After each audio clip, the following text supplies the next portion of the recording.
शिक्षा के कार्य, फंक्शंस ऑफ एजुकेशन। आज हमारा है एजेंसीज ऑफ एजुकेशन, शिक्षा के अभिकरण क्या है। तो शिक्षा के अभिकरण क्या है, सबसे पहले हमने जाना, हम आपको शिक्षा की मीनिंग बताया था। शिक्षा एक ऐसी प्रक्रिया है, अगर व्यापक रूप में देखें तो जीवन पर्यंत चलने वाली प्रक्रिया है। और शिक्षा जिनके साधन से, यानी जो जिसके माध्यम से हमें प्राप्त होता है या जहाँ से भी हमें कुछ सीखने को मिलता है, वो क्या है, उसके साधन ही अभिकरण है। जिसके माध्यम से हमें शिक्षा प्राप्त होता है वह अभिकरण कहलाते हैं। दूसरे रूप में हम साधनीकरण के आधार पर देखें, अभिकरण यानी कि एजेंसी। अब एजेंसी को हम अभिकरण को हम एजेंट से आया है, किससे आया है, एजेंट से। एजेंट का मतलब समझते हैं, अक्सर हम बात नॉर्मली जो है बात करते हैं अरे इसका एजेंट है। एजेंट का मतलब हम दलाल से लेते हैं, वो तो ठीक है, एक जगह पूरी जगह वो भी सही है, लेकिन एजेंट का मतलब होता है किसी भी ऐसे चीज का जो वह प्रतिनिधित्व करे, ठीक है, जो प्रतिनिधित्व करे या उसके कार्य करता हो या जिसका साधन हो, साधन के रूप में अगर कार्य करता है तो क्या है, एजेंट है। और इसी एजेंट से एजेंसी आई है, तो एजेंसी का मतलब होता है कि ऐसा तत्व, साधन, स्थान, संस्थान या ऐसा जो है कारण जिसके माध्यम से प्रत्यक्ष या अप्रत्यक्ष रूप से शिक्षा प्रदान किया जाए, शिक्षा प्राप्त किया जाए, वो क्या है, एजेंसी कहलाते हैं। Agency of education, agency of education शिक्षा के अभिकरण, ठीक है। तो क्या आप समझ में आया शिक्षा के अभिकरण क्या है। आप आगे देखिए, इसी के आधार पर थॉमसन महोदय का डिफिनेशन यहाँ पे हमने लिखा है, सुन लीजिए आप लोग। थॉमसन महोदय ने कहा है कि व्यापक अर्थ में संपूर्ण कारण, संपूर्ण वातावरण, यानी कि पूरे वातावरण में, एनवायरमेंट, पूरे जो भी व्यक्ति के शिक्षा के जो साधन है, शिक्षा जिससे प्राप्त होता है, चाहे कभी कभी वह जो है महत्वपूर्ण होता है, कभी कभी उतना महत्वपूर्ण नहीं होता है, तो इनका कहना है कि व्यापक अर्थ में संपूर्ण कारण ही व्यक्ति शिक्षा के साधन है। परंतु इस वातावरण के कुछ तत्व अधिक महत्वपूर्ण है, जैसे परिवार, विद्यालय, चर्च, व्यवसाय या सार्वजनिक जीवन, मनोरंजन या प्रिय कार्य जो भी है, और कुछ कम जो है महत्वपूर्ण है, लेकिन शिक्षा हमें सबसे प्राप्त होता है, ठीक है। कुछ अभिकरण ऐसे भी होते हैं जो समाज द्वारा स्थापित किए जाते हैं, जैसे विद्यालय हो गया या क्लब वगैरह हो गया, ये समाज द्वारा स्थापित किए जाते हैं। तो जिसके माध्यम से हमें शिक्षा प्राप्त हो वह शिक्षा के अभिकरण या साधन कहलाते हैं। यहाँ तक समझ में आया। अब हम शिक्षा के वर्गीकरण समझते हैं, शिक्षा के अभिकरणों का वर्गीकरण, classification of agency of education, शिक्षा के अभिकरणों का वर्गीकरण। सामान्यतः देखिए, हमने क्लास में बार-बार बच्चों को बताया भी है, फॉर्मल, इनफॉर्मल और नॉन फॉर्मल एजेंसियों के कई प्रकार से हम वर्गीकृत कर सकते हैं। अब उनके फॉर्मल, अगर उनके कार्यों के आधार पर हम देखें तो फॉर्मल, औपचारिक, अनौपचारिक, इनफॉर्मल और नॉन फॉर्मल, तीन प्रकार होते हैं। ब्राउन महोदय ने शिक्षा के अभिकरणों का वर्गीकरण किया है, जिसमें उन्होंने 4 प्रकार बताए हैं। कौन कौन से, हमने उनका वर्गीकरण नहीं यहाँ किया है, सामान्यतः आपके वर्गीकरण हमने किस आधार पे किया, ब्राउन महोदय के अनुसार नहीं किया, हम आपको समझा दे रहे हैं, समझ लीजिएगा। फॉर्मल, इनफॉर्मल, व्यवसायिक और अव्यवसायिक, ठीक है। ब्राउन महोदय ने शिक्षा के अभिकरणों के 4 प्रकार बताए हैं। फॉर्मल यानी औपचारिक अभिकरण, इनफॉर्मल अनौपचारिक अभिकरण, व्यवसायिक यानी कॉमर्शियल एजेंसी व्यवसायिक अभिकरण, और अव्यवसायिक यानी नॉन कॉमर्शियल एजेंसी। तो ब्राउन महोदय ने 4 प्रकार बताए हैं। किसने, ब्राउन महोदय, ठीक है, ये 4 प्रकार हम सामान्यतः आपको बता रहे हैं।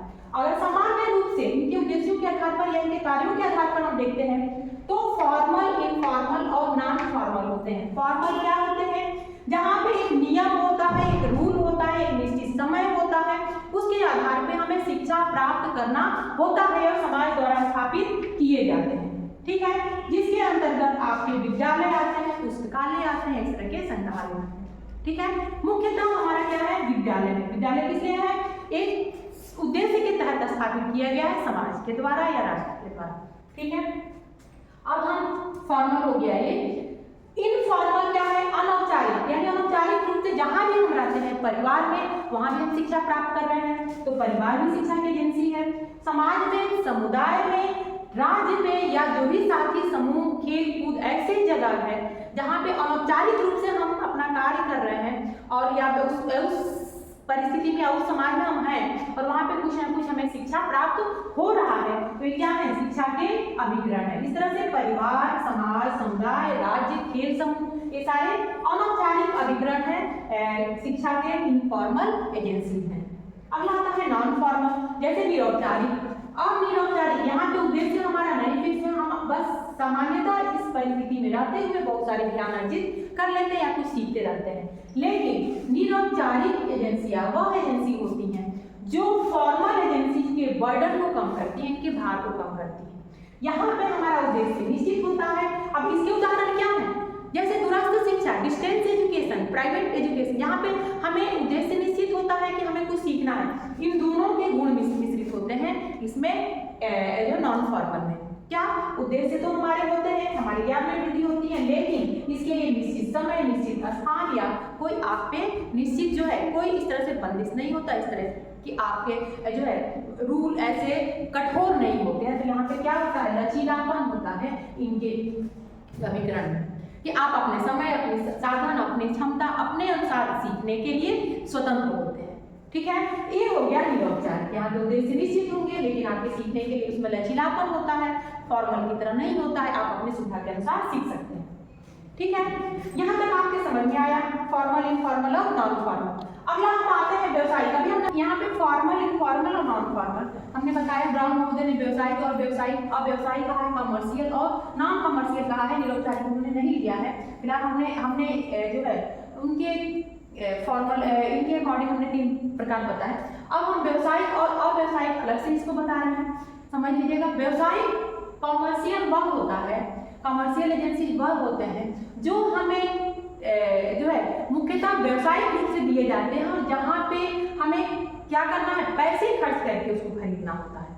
ठीक है, उनसे हमें ज्ञान प्राप्त, जैसे रेडियो, टेलीविजन जो भी है, आप ऐसे सामान्यतः सारे चैनल नहीं देख सकते, या समाचार पत्र पत्रिकाएं हैं, उसके लिए आपको व्यवसायिक एजेंसियां या व्यवसाय के थ्रू स्थापित किए गए हैं और इनको आपको जो है इन अभिकरणों को में सम्मिलित होने के लिए या इनसे कुछ ज्ञान अर्जित करने के लिए आपको व्यय भी करना पड़ेगा। तो ये हो गए व्यवसाय, सिनेमा हो गया, पत्र पत्रिकाएं हो गए, समाचार पत्र हो गया, टीवी, टेलीविजन या रेडियो। अब नॉन व्यवसायिक जैसे साथी समूह, समाज, जैसे प्रौढ़ शिक्षा यानी कि जहाँ पे फ्री आपको सिखाई जाती हो, ज्ञान दी जाती हो, खेल समूह, सामाजिक क्लब, स्काउट गाइड, जहाँ पे आपको ज्ञान दिया जा रहा है, आप शिक्षा प्राप्त कर रहे हैं लेकिन इसके लिए आप कुछ व्यय नहीं कर रहे हैं। दूसरा आता है एक सक्रिय, एक्टिव और पैसिव। सक्रिय एजेंसी और एक्टिव एजेंसी और पैसिव एजेंसी, इसको दो प्रकार से इसको भी बांट सकते हैं। सक्रिय और निष्क्रिय 2 प्रकार हैं। वैसे ही इसी को हम नियमित और अनियमित भी कह सकते हैं। ठीक है, रेगुलर और नॉन रेगुलर, जहाँ पे इरेगुलर यानी कि जहाँ पे नियमित रूप से दी जाती हो और अनियमित रूप से दी जाती है, दोनों सक्रिय और या नियमित कह सकते हैं, निष्क्रिय या अनियमित कह सकते हैं। ये भी प्रकार बताए गए हैं। तो कौन कौन से सक्रिय का मतलब होता है, जहाँ पे दोनों पक्ष सक्रिय हो, जैसे विद्यालय, छात्र और शिक्षक दोनों सक्रिय होते हैं, विद्यालय शिक्षा संस्थान में सक्रिय, परिवार जहाँ पे इसको द्विमार्गी कहा गया है अभिग्रहण, जहाँ पे दोनों पक्ष सक्रिय होता है। अब इसमें क्या क्या आएंगे, विद्यालय हो गया, परिवार हो गया, पुस्तकालय हो गया, आपके समाज या समुदाय, ये सारे सक्रिय अभिग्रहण होते हैं। ठीक है, निष्क्रिय क्या होंगे, निष्क्रिय में जैसे जहाँ पे एक मार्ग हो, जहाँ पे एक ही पक्ष सक्रिय रहे और दूसरा पक्ष सक्रिय न हो या उसके ऐसा निश्चित भी नहीं हो कि उसको देखना ही है, लेकिन वह मनोरंजन के थ्रू या कुछ ऐसे जो है बिना सक्रियता के चुपचाप देख सकता है, उसको कुछ ना कुछ ज्ञान अर्जित हो सकता है। यानी कि जो दूसरा पक्ष है, रेडियो जैसे आप सुन रहे हैं, सुन के कुछ ज्ञान अर्जित कर रहे हैं, वहां पे आपका कोई सक्रियता नहीं है। टेलीविजन हो गया, समाचार पत्र हो गए, पत्रिकाएं हो गए, इस तरह की चीजें, न्यूज़पेपर, जहाँ पे एक ही पक्ष सक्रिय होता है, दूसरा पक्ष नहीं होता है, उसको निष्क्रिय कहा गया है।